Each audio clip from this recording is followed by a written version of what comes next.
Welcome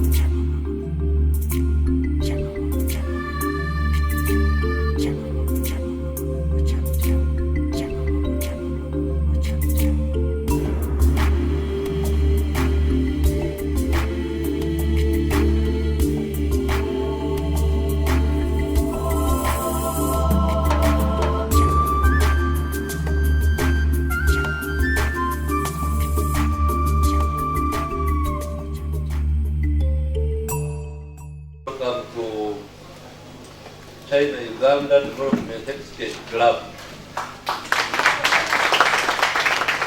This club is owned by a company called China-Uganda Development Exchange Club. This is where we have been attempting to link up culturally, socially, economically with the Chinese investors. And we have discovered that the whole system is disconnected. So today, we are supposed to be discussing our partnership with between Operation Wealth Creation and the Uganda Police Force. But the agenda may shift slightly. So you will allow me first to make the introduction of the investors so that you understand the importance of the investors. Currently we have about 13 business associations, 13 Chinese business associations in Uganda. About 5 only have been able to turn up. The oldest is the Hebei Association of Uganda. The second one, I think, the one who are present here today, is Mr. Liu Hanlin. This one has about 7 factories, the other one has like 3. So they are associations. These are associations under which different enterprises operate. And then we have got Ms. Fang Min, she's not here. Then we have got Mr. Zhang Hao. Then we have got Mr.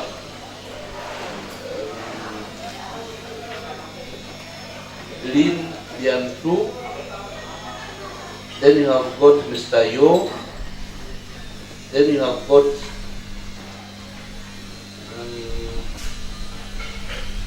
Mr. Luan and others. So together they are 13, but today here they are 4 or 5. 4. So I wanted them to understand what we are debating about, because we are debating about problems within Operation Wealth Creation and the Uganda Police Force. So when I scanned through your program and then the partnership that we are supposed to be having with the investors, I thought it is better in the presence of my political leadership, because the Minister for the Presidency is the one in charge of OWC, the Office of the President. When she's around and the ITB is around, so that we can have an open debate about what we are planning and how we should be able to work together. So in this dossier, here we have got about 4 serious contradictions here about where we should put focus. And I want us to open our minds and we discuss it. Number 1 is assisting vulnerable groups. What you call in Kampala vulnerable groups. These are the ladies of the night, these are widows, these are vulnerable groups in the city. That's what General Kale has been trying to address. And he has done enough mobilization. He's handling them, But in my view, that's not enough. So the next one, and here Professor Mujeni, you take us through what you have been able to do in the last 4 months that OWC in Greater Kampala City has been under the IDP. Then you have got in the same document, IDP, in the same document, you have got the proposed MOU, which you want to make with OWC. And that's where I want us to have a deeper understanding. In the MOU, you are suggesting areas of cooperation. And these areas of cooperation are agriculture, textile production, real estate development, commercial construction, tourism and hospitality, software development, motor vehicle manufacturing, marine engineering, water transportation, integration of UPF into OWC. So this is where I thought that instead of thinking this way, I would rather bring you people who are already doing exactly the same thing, who are already in the field, so that you can be able to link up with them and give them assistance which will help them or enable them to push their production higher, and therefore they will employ more people. Because if we, the Uganda Police Force and Operation Wealth Creation start to do this, the human resource, the capital resource, the management resource is going to be complicated. So I wanted us to have an open mind and discuss this. Because most of the time, even UPDF has tried that, even other government agencies have tried that, but we are asking, why don't we give maximum support to the private sector so that they are able to manage this situation clearly. Then after the MOU, I have got my own understanding of what I need to do to help the subsistence farmer. And we have saturated the book. We have saturated the book. This one, I hope you all got it. The who and where is the farmer in the power relations of the agriculture sector. We believe that this is the blueprint for future modernization of agriculture, because we are linking agriculture into processing, into markets like you have toured. All the mangoes that will be processed from that factory will be exported. That is export earnings. Food security, you have visited one of our sites for food security. Then the other side of the tiles is what we call import substitution. According to the developer of the park, Mr. Zhang, by 2020 we shall be having about 22 industries in the park. So with those 22 industries in the park, at least we are guaranteed about 10,000 jobs. But we are trying our level best to keep this one as an agricultural value addition center. Although for him he wants to populate it with more industries, it is in fact way, because this is what he wants, this is what Mr. Zhang wants, and this is what I want. Because in most cases, if anybody finds you without knowing what you want, then he will swallow you. But at least for me, I have got my argument. I say, I'll keep on reminding him that this is what, whereas I support you with what you want, I'll also keep fighting for what I want. Unfortunately, we are coming to a good understanding. So that one is clearly articulated in the chapter 8 of the book, what we are trying to do and how we shall do it, in order to address the issues of the subsistence farmer. Because we believe that this industrial hub, logistics and industrial hub, is a tool to help the farmer out of subsistence. As long as there is market, for sure, the rest of the story will follow. Because in the industrial hub, in the logistics hub, we are presuming that we shall be having very, very good inputs. We shall be having financial services. We shall be having extension workers. And we shall be, most importantly, we shall be having equipment which can produce exportable, standardized products. Then, as an example of the disconnection between us and the Chinese investors, I have highlighted the case of this investor in Tororo who tried to invest in the export of donkey meat. I hope the police, you have heard about it. Donkey meat. You know, donkey meat is the most expensive meat in China. So the guy just came in, he had his own idea. He came in through some connections. He established a factory in Tororo and he started buying donkeys. So at the beginning, nobody had ever seen a donkey being killed for meat. So for some cultures, a donkey is like a human being because it does manual work for them. So he had already skinned about 1,000 and stored them in the refrigerator.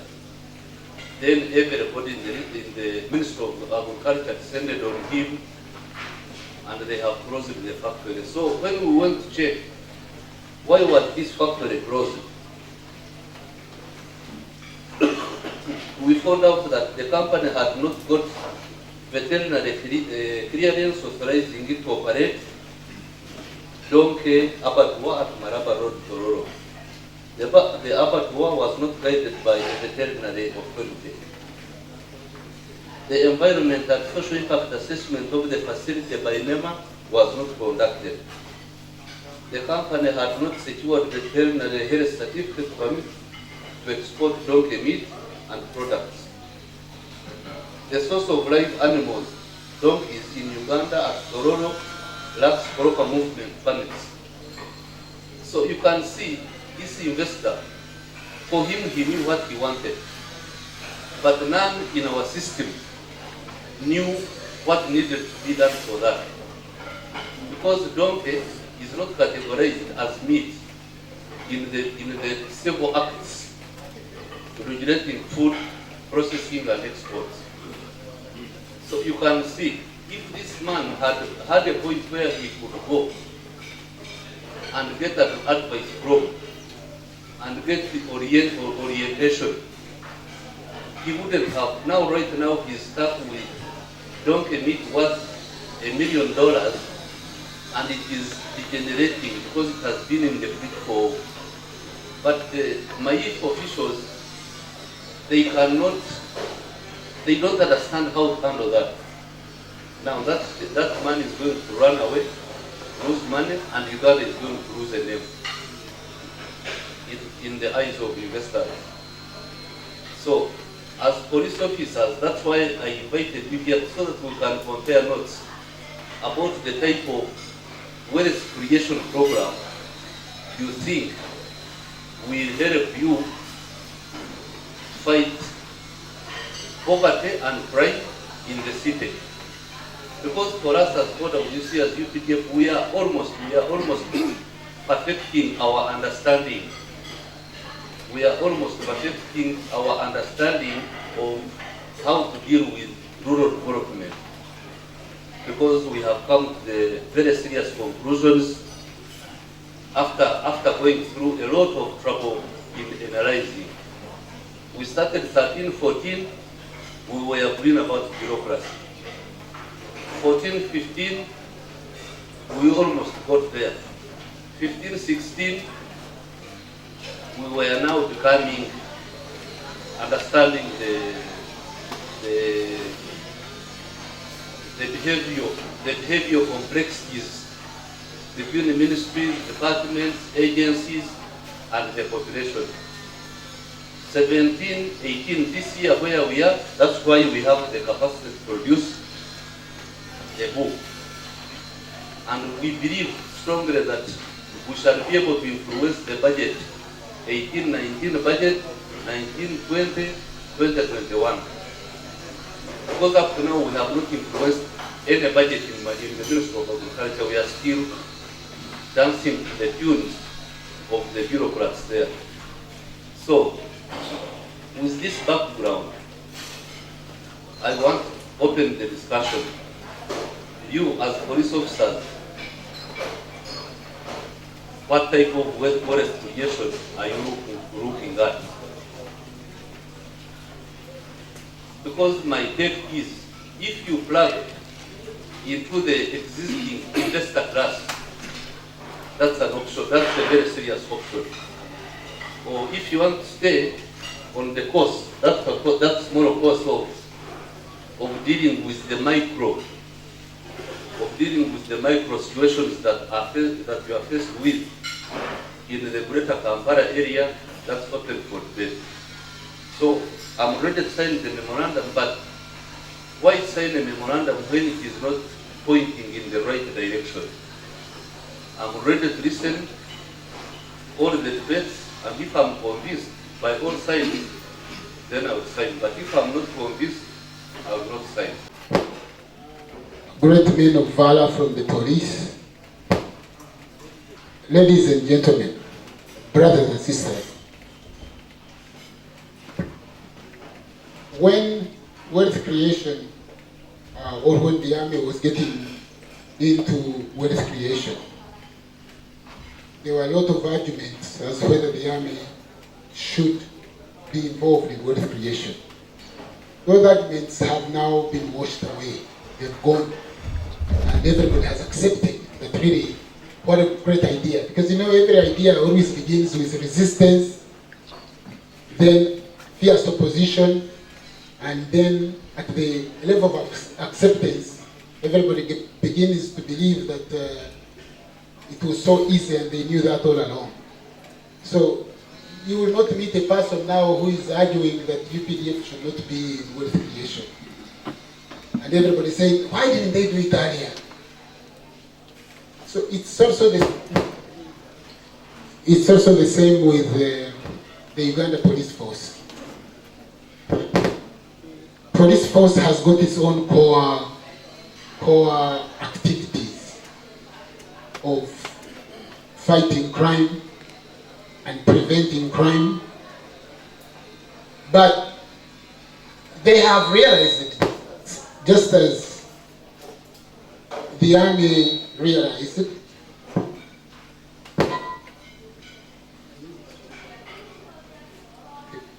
I use this one. Just as the army realized that there are several enemies that the state faces, and you know, General, you've always said that the number one enemy is the armed one. Number two enemy is poverty. Poverty is an enemy as challenging as the armed enemy. Because the person who is facing poverty can be easily recruited into that sphere of an armed enemy. So, police is also reaching the same realization that the army did, to realize that 40,000 policemen around the country are not going to police 40 million people. And even if 100,000 of these unemployed youth who have nothing to lose in Kampala stood up against the police with its modernization that has taken place in the last 5 years, it would not be it would not be an even match, because what do you do with them? Do you shoot them? Do you arrest them? Some of these people, yesterday somebody was telling me a story of a mother who went to Ruzira to get his, to see what he can do for his son.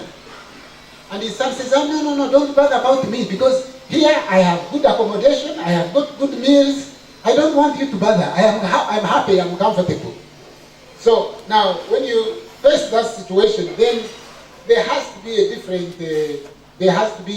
a different polemic, a different way of looking at the problem. That's why the police realize it, that they need also to be inducted and entrenched into wealth creation, to create wealth.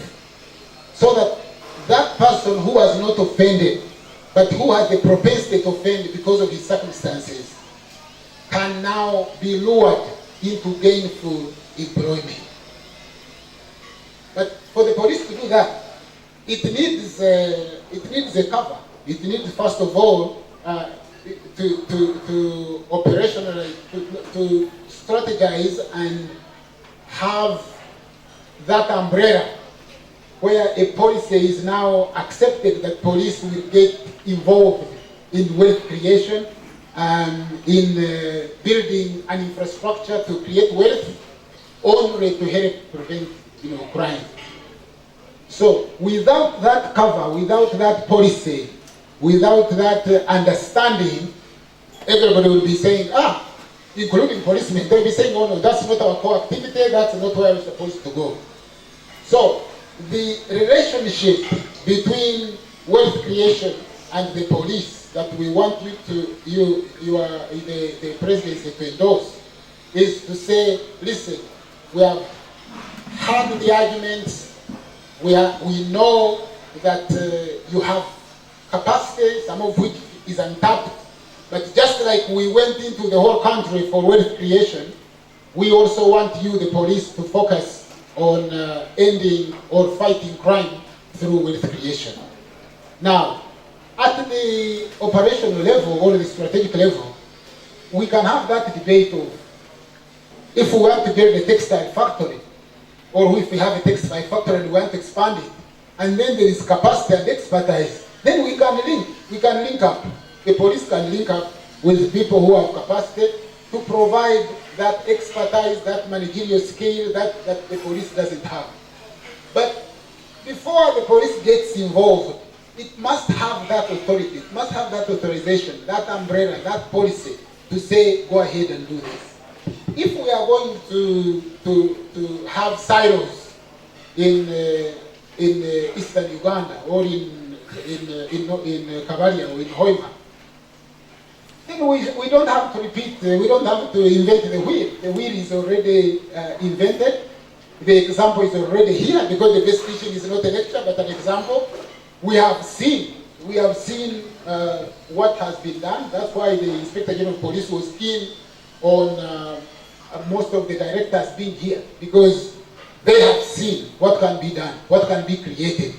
The police has got land, the police has got skills, and if we start an industry now in Kabaria, then some of these people who want to go home in Masindi, who want to go home in Hoima, and they want to start somewhere, they can begin from those industries. So I see very little conflict between what the police is proposing and what is being done here. The police just wants to be included also in wealth creation. They want to learn from this example to build also an industrial complex, so that we can also come one time, you can come to Kawalia, to Katakwi, and we also show off. We also want to have a restaurant like this in the police. We also want, if we don't make time, let us supply the soil or the stones, or let's also be involved. These are all disciplined forces. Prisons has already perfected the art of production, particularly around maize, the economics around maize. The army has already shown us how a few soldiers can go into the whole industry and really change the dynamic in terms of increasing production and increasing communication, coordination within the entire economy. The command, communication, coordination. The Army has done that. Now, the agency, the disciplined force that has been standing at the periphery, that has not been there with the capacities that it has, with the resources that it has. Because, Honorable Minister, in the last maybe 4 or 5 years, the police has really been recruiting and tapping excellent talent in the areas of software development, in the areas of construction. You will note that the police is constructing now most of its own facilities. They just showed off a very good excellence center in Kabaria. The construction that you see in Naguru is being undertaken by the police. You were already told that the police is making its own uniform. They want to make their own shoes. They want to make their own ceremonial uniform. So for that to happen, under community policing, under preventing crime through wealth creation, the eyes of the police needs to be kept on the traditional core activities, but also to expand, just like the Army expanded and engage in these activities, in the activities of production, of wealth creation. And we were, of course, very happy when the commander of wealth creation said that the core activities of wealth creation in Kampala will be left by the police. We have already piloted, Honorable Minister, the police has already piloted using wealth creation to fight crime, particularly in the areas of Nansana and Katari. I think it's now almost 2 months that you don't hear of any incident of a girl being kidnapped or somebody being murdered in Nansana and Katari. Nansana is since July. Katari also had one incident which interrupted the wrong spell. But congratulations, police. You've shown how people thought that police had failed and nothing was going ahead. But when the police just changed the dynamic of saying, let's use the tools of community policing. Let us look at what it is that is driving people into criminality, into crime. Let us intervene and set up small businesses and small enterprises. That changed the whole dynamic in Nansana and Katavi. So that is why the police is at the table to say wealth creation.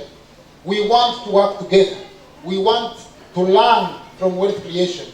We want to take what we have and expand it and join the struggle for that second enemy, that enemy of poverty. Because the first line of response when there is a conflict in Kampala, in Uganda, is the police.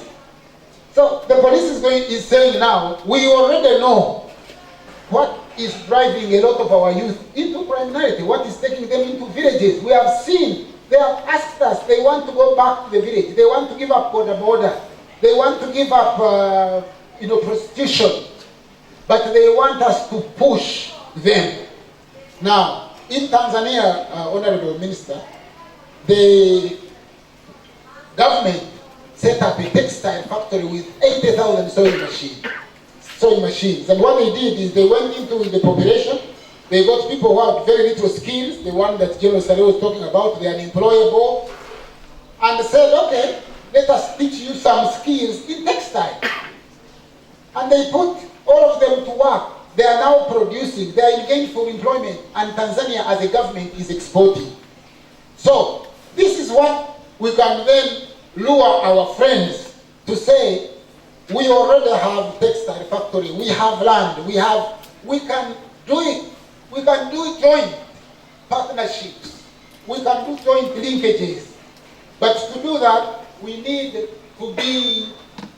to have a formula, for doing it, and we need to have that acceptance. So that's why we invited the head of our police training school.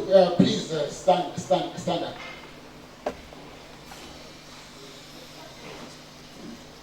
He heads the police training school in Cavaria. We have got a lot of land. We have already put facilities for an excellence center to have machine making tools, to assemble motorcycles. Now, if we don't have experience and our friends have, then we already have where to begin.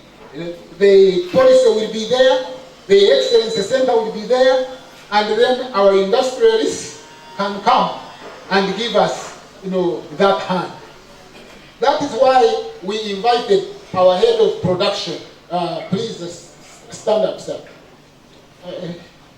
Production and engineering. Logistics and engineering, yes. He has a textile factory that makes the police uniform that you see. They also make some other things.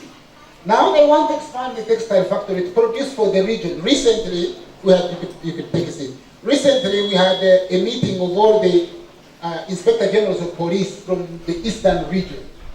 And they resolved that Uganda should produce uniforms to supply the whole region.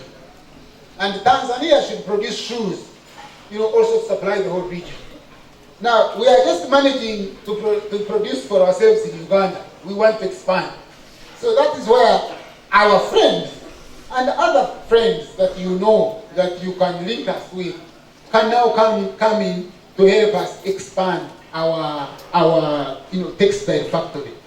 So the different categories that we have put together, and remember when we were discussing in Ansana, you were saying that why has the police focused on micro solutions?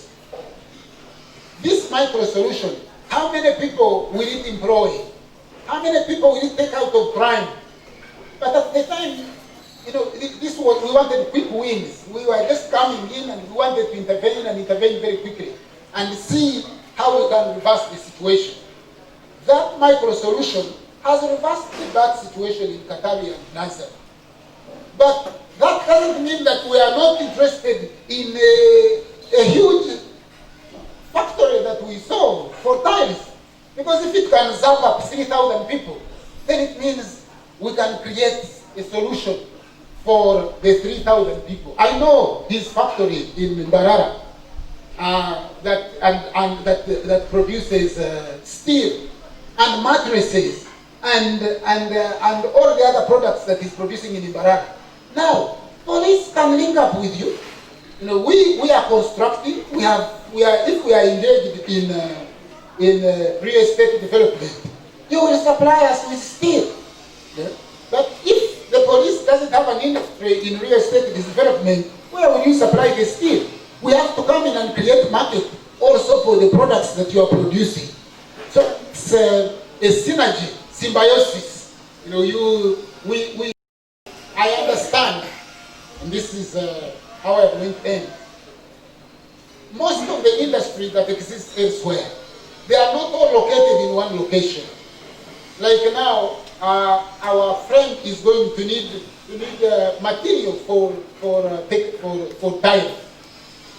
Once we understand what the tile factory requires, a subsidiary industry that feeds into the textile can be created by the police industrial complex.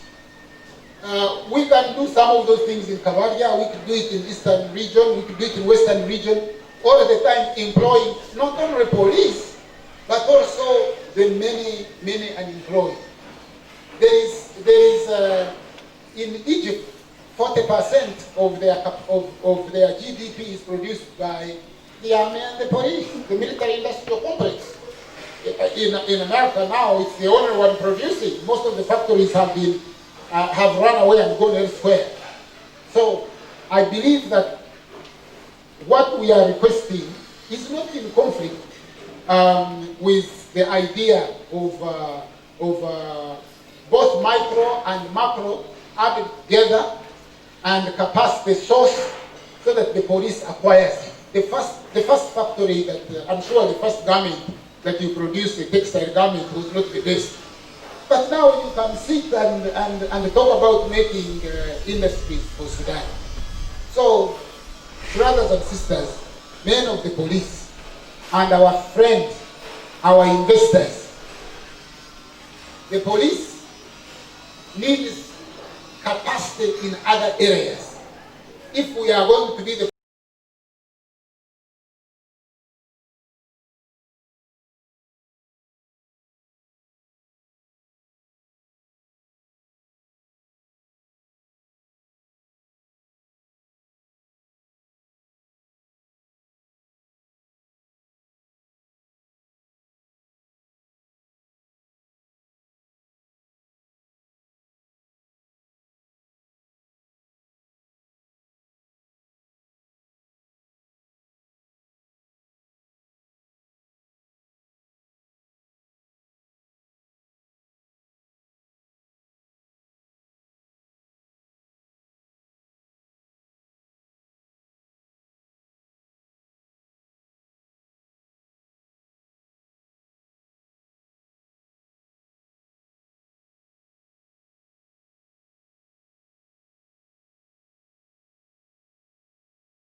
that is larger than we can compare.